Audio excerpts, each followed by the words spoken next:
আসসালামু আলাইকুম। আজ আরও একটা পেঁয়াজের খেতে আপনাদেরকে নিয়ে আসলাম।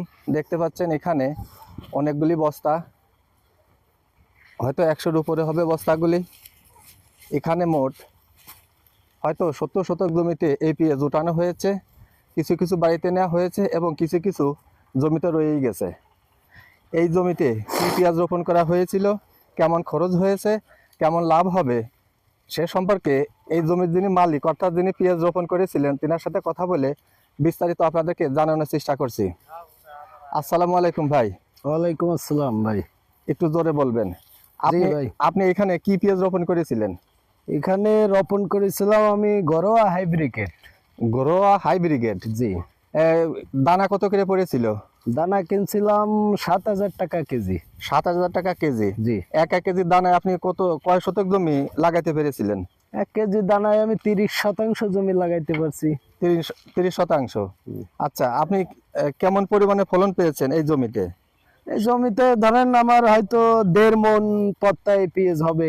1.5 মণ। 1.5 মণ আপনি একটু একটু দেখান তো বেশি। পেঁয়াজগুলি আমার দর্শক এই যে, ভাইদের একটু দেখান তো দেখি। এই 1.5 হলো মণ। পেঁয়াজ।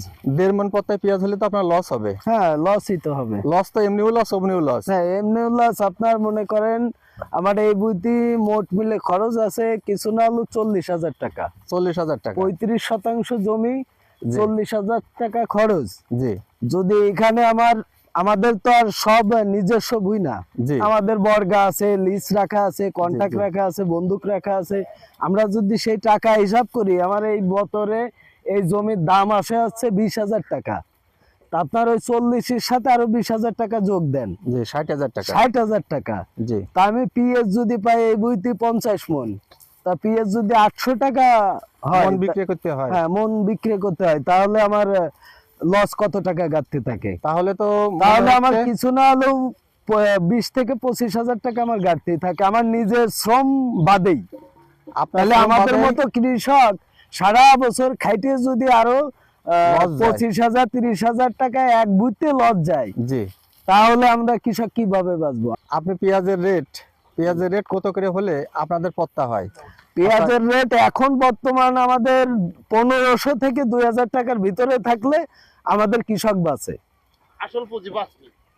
আমাদের কৃষক দুইটা ডাল ভাত মাছে ভাতে বাঙালি যাতে কয়টা খাইয়ে বাঁচতে পারে, অন্তত 1,500 থেকে 2,000 টাকা হলে। তাহলে আপনি বাংলাদেশ সরকারের কাছে আবদার জানাচ্ছেন যে আপনাদের পেঁয়াজের দাম যেন কমপক্ষে 1,500 থেকে 2,000 টাকা করা 1,500 হয়। থেকে 2,000 টাকা হয়। তাহলে আপনাদের লাভ না হলেও হয়তো লস হবে না।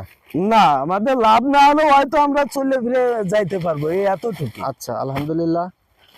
আপনাদের সাথে কথা বলে ভালো লাগলো, বা আপনার সাথে কথা বলে ভালো লাগলো। আলহামদুলিল্লাহ। ভবিষ্যতে কি এরকম পেঁয়াজ লাগানোর ইচ্ছা আছে? এখন আমরা কৃষক, আমাদের তো লাগাইতেই হবে, আমাদের চাষ করে খাইতে হবে। আমরা কৃষক, আমরা কি আমরা তো এখন লস হোক লাগাইতেই হবে। হ্যাঁ, আমাদের লাগাইতেই হবে, আমাদের খাইতে হলে চাষ করতে হবে। আমরা কৃষক, আমরা কৃষক কি করে খাবো? তাহলে বাংলাদেশ সরকারের কাছে আপনি আবেদন জানাচ্ছেন যে পেঁয়াজের দাম যেন 1,500 থেকে 2,000 টাকা করা হয়। জি জি জি। আচ্ছা, বাংলাদেশ সরকারের কাছে আকুল আবেদন, এই সমস্ত কৃষকদের মুখের দিক তাকিয়ে পেঁয়াজের দাম যেন 15 থেকে 2,000 টাকা অথবা আরেকটু বেশি করলে ভালো হয়। সবাই ভালো থাকবেন, সুস্থ থাকবেন। আসসালামু আলাইকুম। ওয়ালাইকুম আসসালাম।